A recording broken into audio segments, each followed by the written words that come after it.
Delayed na, misleading pa umano ang financial statements ng Villar Land Holdings. Dahil dito pinatawa ng SEC ng milyon-milyong pisong multa ang mga opisyal nito, kabilang si ultra-bilyonaryo Manny Villar. Ang detalye sa agenda report ni Soo Jin Kim. Binanatan ng Securities and Exchange Commission ang Villar Land Holdings ni na ultra-bilyonaryo Manny Villar at Senators Mark and Camille Villar. Unang nilabas sa Billionario.com na tinanggihan ng SEC ang request nito para i-extend ang pagpapakita nito ng kanilang 2024 annual financial statements at 2025 first quarter report. Hindi tinanggap ng SEC ang palusot ng mga Villar na naantala ang audit dahil sa valuation ng Villar City. Giit ng komisyon, hindi pwedeng magpalusot. Ang deadline ay mandatory at non-negotiable. Ilang beses na rin daw binigyan ng palugit ang Villar Land hanggang June 30, pero ligwak pa rin.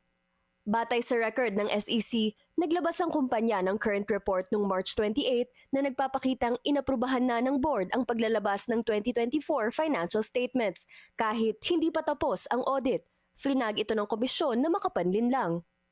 Biglang sumirit ang fair value gains ng Villar City ng 1.33 trillion pesos noong 2024 na mabilis namang nagpalobo sa total assets nito sa 1.37 trillion pesos mula lamang 28.6 billion noong nakaraang taon. Ang malaking revaluation na ito ang nagpasirit sa kita ng kumpanya ng hanggang halos 1 trilyong piso, isang malaking lundag mula 1.46 billion lang noong 2023. Pinatawa ng tigi 1 milyong piso ang mga direktor at opisyal ng kumpanya, kabilang ang pamilya Villar, dating Senate President Manny Villar, mga anak nitong sina Senator Mark at Camille Villar at ang kapatid na si Paulo. Umaabot sa 12 milyong piso ang fixed fines.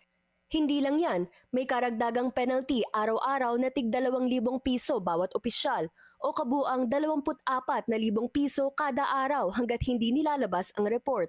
Umabot na sa mahigit 1.24 million pesos ang running total at patuloy pang lumulobo. Pero malinaw ang babala, hindi ito nagtatapos sa bayad-bayad lang. Pinasusumite ng explanation ang Villar Land at mga direktor sa loob ng 10 araw kung bakit hindi dapat sila managot sa paglabag sa Securities Regulation Code, Financial Products and Services Consumer Protection Act at Revised Corporation Code. Iginiit ng SEC na mas pinili nilang magpataw ng multa imbis na suspendihin ang registration ng kumpanya para hindi direktang tamaan ang retail investors. Malinaw mula sa order ng SEC na may matinding pressure sa Villar Land na linisin ang financial reporting nito o maghanda na lang sa lumulobong multa at posibleng civil o criminal charges.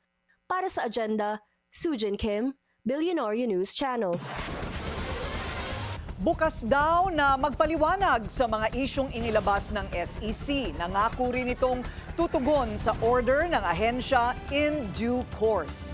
Naniniwala ang kumpanya na dapat fair value ang gawing pundasyon sa pagre-record ng Villar City Properties. Tiniyak naman ni SEC Chairman Francis Lim na magkakaroon ng administrative due process para mapanatili ang integrity ng stock market.